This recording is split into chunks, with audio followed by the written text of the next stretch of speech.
সালামু আলাইকুম রহমতুল্লাহ। আমাদের দেশের বাংলাদেশের মানুষ কিছু বিভ্রান্তের মধ্যে আছে, কিছু ভুল অনুমানের মধ্যে আছে যে আরবের এদেরকে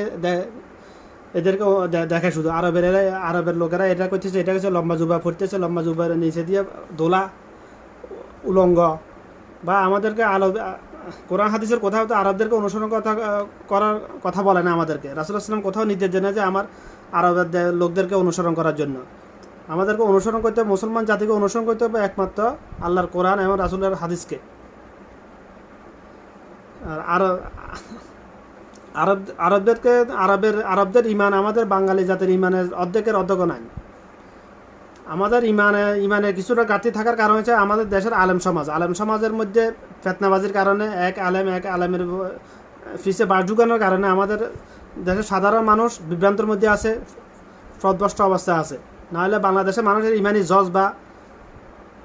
জজবা তুলনায় আরবদের ইমানি জজবা অর্ধেকের অর্ধেক নাই। এটা তো আপনারা প্রকাশ্যে দেখতেছেন।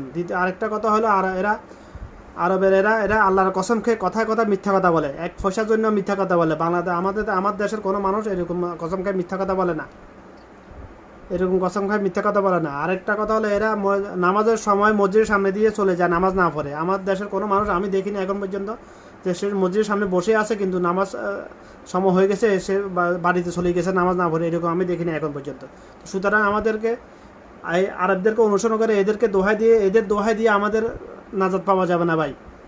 আমাদের এটা বুঝতে হবে। আমাদেরকে আল্লাহ রাসূল সাল্লাল্লাহু আলাইহি ওয়াসাল্লাম কী নির্দেশ দিয়েছে যে আমি তোমাদের জন্য দুইটা জিনিস রেখে যেতেছি, এটা যদি আঁকড়ে ধরো তোমরা কখনো পথভ্রষ্ট হবে না। যে আল্লাহর কোরআন আমার হাদিস, এই দুইটা জিনিস আমি তোমার জন্য রেখে যেতেছি। আমাদের এটাকে অনুসরণ করতে হবে